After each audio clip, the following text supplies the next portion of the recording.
तो उसी सीरीज में हम और क्वेश्चन लेकर चलते हैं। 10 सवाल हो चुके हैं, 11वां सवाल अब बताने जा रहा हूं। आप लोगों के लिए मैं इतना मेहनत कर रहा हूं, काम कर रहा हूं, उम्मीद करता हूं आप लोग काफ़ी लाभान्वित होंगे इससे, क्योंकि कोई भी क्वेश्चन उठाता हूं तो उस पर मैं पूरा कॉन्सेप्ट बताता हूं, पूरा उसका सिद्धांत बताता हूं। मेरी यही कोशिश रहेगी। अगला सवाल है, किसी वस्तु का अंकित मूल्य 500 रुपये है। वस्तु का, वस्तु नहीं वस्तु होता, वस्तु का अंकित मूल्य 500 रुपया है, ₹500। दुकानदार 5% की छूट देता है, इस पर छूट भी मिलती है 5% की, फिर भी 25% का लाभ कमाता है, फिर भी 25% का लाभ उसको प्राप्त होता है। वस्तु का लागत मूल्य क्या है, यानी क्रय मूल्य कितनी है, लागत मूल्य क्या होगी। तो लागत मूल्य मान लेते हैं 100 रुपया है, उसने कितने में खरीदा था, 100 रुपये में, और जितने में खरीदा था वो 25% का लाभ कमा रहा है, यानी उस वस्तु को 125% में बेच रहा है। कितने बेच रहा है, 25% का लाभ लेता है, यानी जितने में खरीदा 100% वो पैसा लेगा प्लस 25% और प्रॉफिट लेगा, यानी 125% लेकर के बेचेगा वो। और बिकेगा कितने में, 500 रुपये पर। तो 5% की छूट है, 500 रुपये पर 5% छूट है, यानी केवल जितना दाम उस पर छपा हुआ है, कोई 5% छूट लेकर के, यानी बचा कितना, 95% उसको पे करना है। यानी कोई कस्टमर आएगा तो इस 500 पर 95% देना चाहेगा, 5% छोड़ दिया। जितना ये देंगे उतना ये पाएंगे, यानी ये अपने दाम पर 125% पाएंगे, और ये अपने दाम पर, किताब के लिखे हुए दाम पर 95% पाएंगे। तो ये इसको देगा, ये इनको मिलेगा, ये दोनों दाम बराबर हो गए। 100 से 100 अपने आप कैंसिल हो गया, यानी x इज इक्वल टू क्या हो जाएगा, 125 नीचे लटक जाएगा, 500 गुणे 95 बटे 125। तो 5 दूनी 10, 50 25, 19 बचे 95 होता है, 19 से कटा, 25 दूना 50, 2 19 दूना 38, 380 रुपये ये आ जाएंगे। ये कॉन्सेप्ट है, लोग इसमें फार्मूला याद करते हैं, कभी फार्मूला के चक्कर में नहीं पहुंचिए। फार्मूला बता देंगे अभी कि CP कैसे निकलेगा।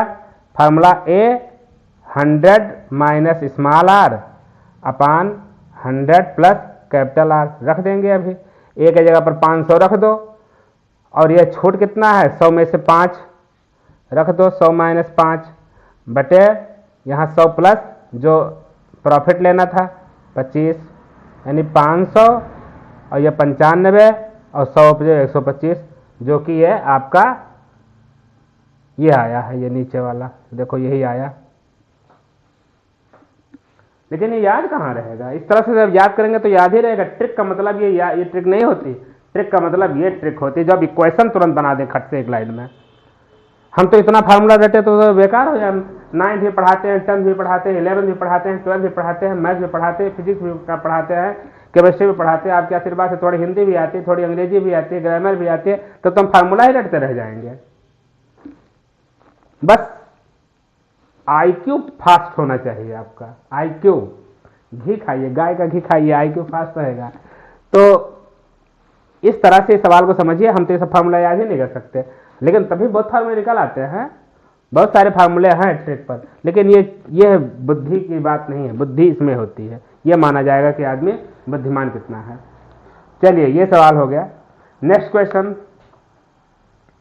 राधिका ने 25 लाख लिखा है, क्या इकाई, दहाई, सैकड़ा, हजार, 10,000, लाख, 2,50,000 लिखा है।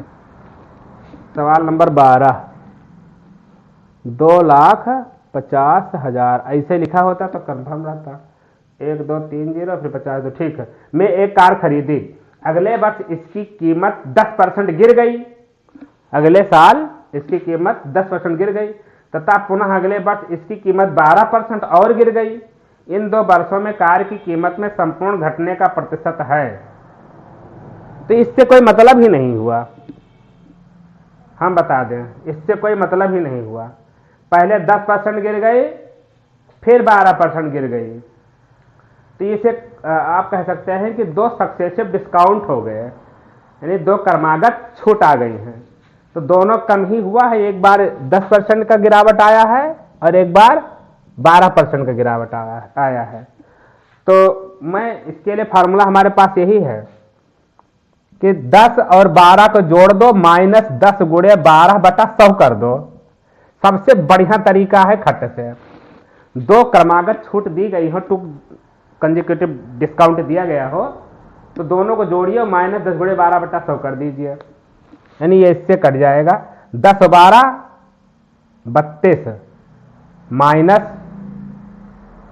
ये 12/10 1.2 हो जाएगा, यानी 30.8% की गिरावट होगी। दोनों मिलाकर के वैसे आपको दिख रहा है 12 10 22 होता है। वाह, हमारा जोड़ घटाव का मैथमेटिक्स। भाई हमारे जोड़ घटाव में गलतियां हो सकती हैं, ध्यान रखिएगा और इस पर मत सोचिएगा अरे क्या कर रहे हैं, ये हो गया 12 10 22 होता है, 32 लिख दिया। एक्चुअली होता क्या है आपको बता, शायद कहना चाहिए नहीं कहना चाहिए, लेकिन बात जुबा पर आ गई है तो बोल दो। बड़े बड़े लोगों से प्रायः ऐसी छोटी छोटी गलतियां हो जाती हैं। ओके, तो डोंट माइंड इट। 12 10 22 में से घटाएं तो 22 में से एक गया तो 21 और 21 में फिर और 20.8%। क्या ऑप्शन में दिया है? 20.8% बिल्कुल दिया है जी हुजूर, आपका ऑप्शन तीसरा सही है। अब ये सवाल तो आंसर आ गया, आप कैसे करते, मैं जो बताता हूं आप कैसे करते। ये कोई मैं पेपर तैयार करके नहीं बैठा हूं जो आपको लगे कि चट चट बताते चले जा रहे हैं। आप कहीं से सवाल लाइए, मैं बताऊंगा। सबके पास सोचने का एक अपना मेंटल लेवल है, और यूं भी कह सकता हूं कि मतलब प्रैक्टिस मेक्स मैन परफेक्ट। हम भाई मैथ ही पढ़ाते रहते हैं, खूब उसका एक्सपीरियंस है। सवाल पढ़ना शुरू नहीं किया कि मुझे समझ में आ जाता है कि क्या पूछेगा भी और ये इसमें हमें लगाना कैसे है। तो कम से कम भगवान के आशीर्वाद से ये छोटी मोटी चीज़ें हमारे लिए बहुत बड़ी मायने नहीं रखती हैं, लेकिन कोई सवाल बहुत बढ़िया मिल जाता तो मज़ा आ जाता है।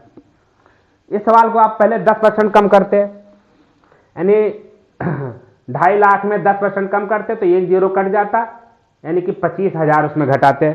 जो बच जाता 25,000 कम करने के बाद 2.5 लाख में, फिर जो बच जाता उसमें फिर से 12% कम करते, फिर घटाते, जो बचता आंसर देते। करके दिखाता हूं।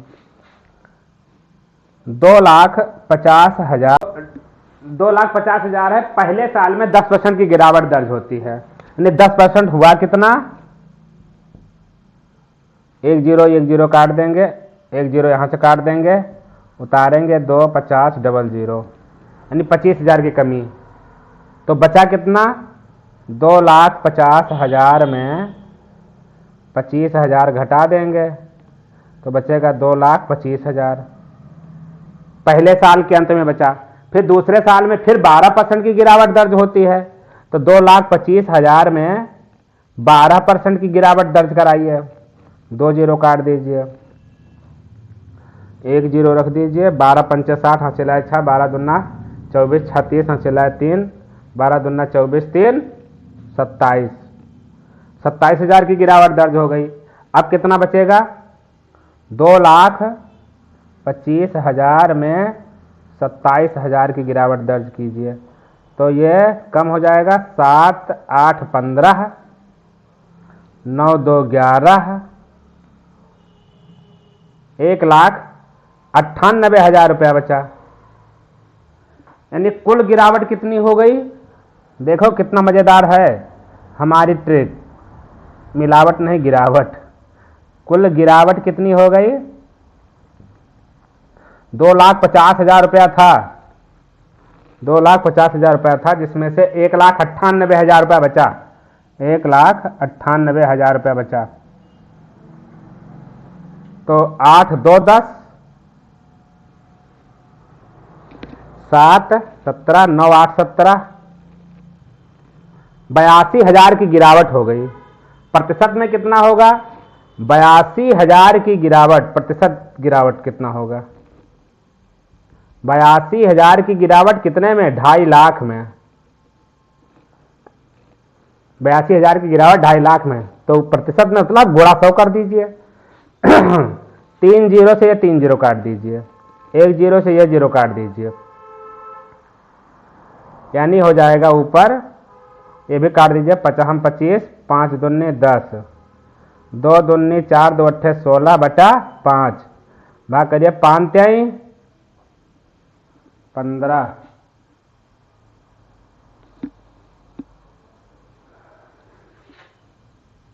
ये क्या हो गया? 5 त्याई 15।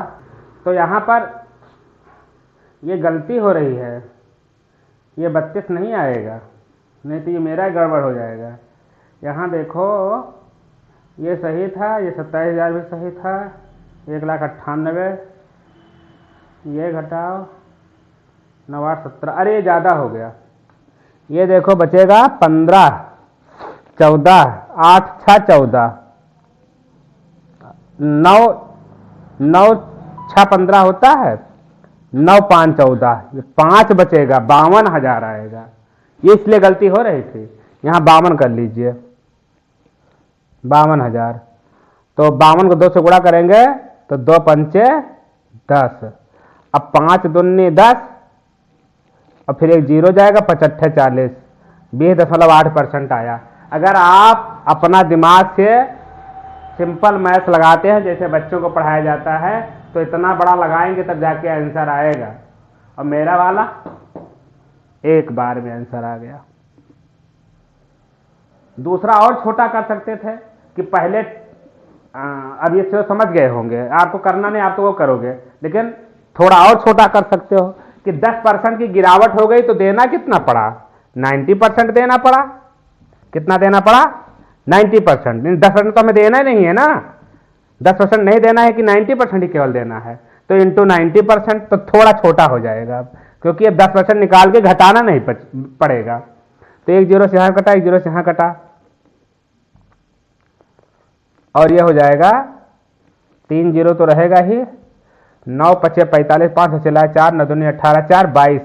मैंने कहा भाई चेक कर लेना, मेरी कैलकुलेशन इस तरह से बहुत वीक हो गई है आजकल। 9 5 45, 5 चला 4, 9 दूनी 18, 4 22। वीक हो जाने का मतलब यह होता है कि हमें अर्थमेटिक करना ही नहीं पड़ता। जब 9 10 11 12 की मैथ पढ़ाओ तो ये कैलकुलेशन वगैरह है नहीं, सबसे प्योर मैथमेटिक्स चलती है, और उसी में आदत ढल गई है, तो कैलकुलेशन मेरा बहुत वीक हो गया है। आप भी कभी मुझसे 500 का फुटकर ले सकते हो, 500 आप में दीजिए, हम गिन करके आपको 550 दे देंगे, मेरे साथ ऐसा हो जाता है। तो 2,25,000 रुपया हुआ। अब 2,25,000 पर 12% की गिरावट है, 2,25,000 पर 12% की गिरावट है, यानी 12% निकाल दिए तो कितना बचेगा? 88%, 80 10 90 10, हाँ, यानी अब आपको 88% ही देना रह जाएगा जब 12% की कमी हो गई है। तो इसको करेंगे, और भैया आप मल्टीप्लाई लंबा चौड़ा होने लगा। इसके बाद ये फिर निकल आएगा कितना देना होगा, फिर वही माइनस करना होगा, फिर भी परसेंटेज निकालना होगा, इसलिए बहुत बड़ा बड़ा है, हम इसीलिए सब काम नहीं करते हैं। इतने में आपका हो गया आंसर। चलिए एक सवाल और बता देता हूं, आज के क्लास पूरी हो जाएगी। क्वेश्चन नंबर 13, हाँ, आपके स्टैंडर्ड का सवाल आया हुआ है। Under root 248 plus under root 52 plus 144,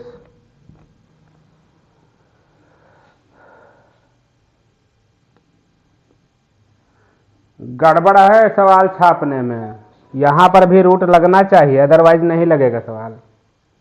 तो सवाल में करेक्शन करना भी अपना काम होता है, नहीं तो अगर हम रूट नहीं लगाते, जोड़ देते 4 2 6 और 5 4 9, हाँ तब भी आ जाता, और अगर 12 कर दूं 64 तो भी आएगा। ठीक है, जो जैसा दिया गया है उस तरह ही कर देते हैं, चलो ठीक है। तो अंडर रूट, ये बहुत चिंदी वाला सवाल है, एक्चुअल में टी लायक सवाल है। 248 प्लस अंडर रूट, इसको जोड़ दीजिए तो 4 2 6, 5 4 9 1, 196 किसका स्क्वायर रूट होता है? 14 का। किसका होता है? 14 का। एम आई राइट?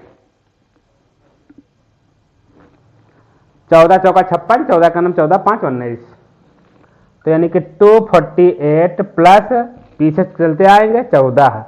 अब फिर जोड़ लीजिए, 8 4 12, 4 1 5 1 6 और ये 2, 262 262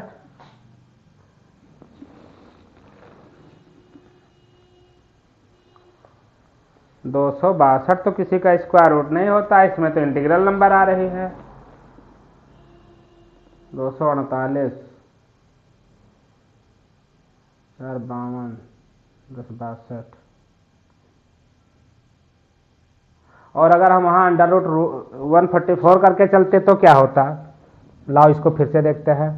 248 plus root 52 plus root 144 is equal to 248 plus under root 52 plus 144 का 12 लिख लेता हूँ, is equal to under root 248 plus under root, ये 64 हो जाएगा, 64 का 8 हो जाएगा, 248 प्लस 8, ये हो जाएगा 256, और 16 16 256, 16 आना चाहिए, 16 आ रहा है। इसका मतलब सवाल गलत था, यहाँ रूट लगना था। अगर रूट नहीं लगाते तो यहाँ तो एक स्टेप तो आ गया था, लेकिन इसके बाद ये फंस रहा है, इसलिए ये सवाल सही है।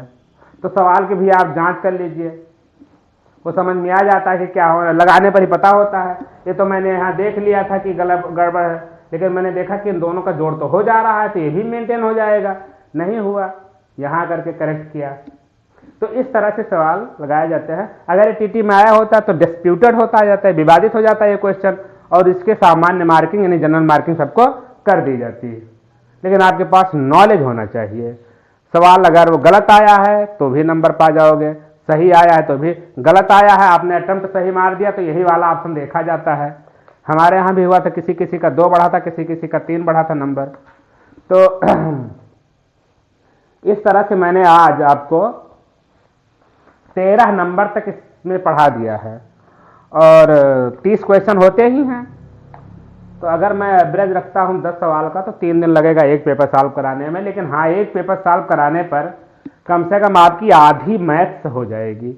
मैं पूरा उस पर विवरण दे देता हूं, पूरा भूमिका उस चैप्टर की बना देता हूं। तो फिर मिलेंगे नेक्स्ट वीडियो में, नेक्स्ट डे पर। तब तक के लिए जय हिंद, जय श्री राम, नमस्कार।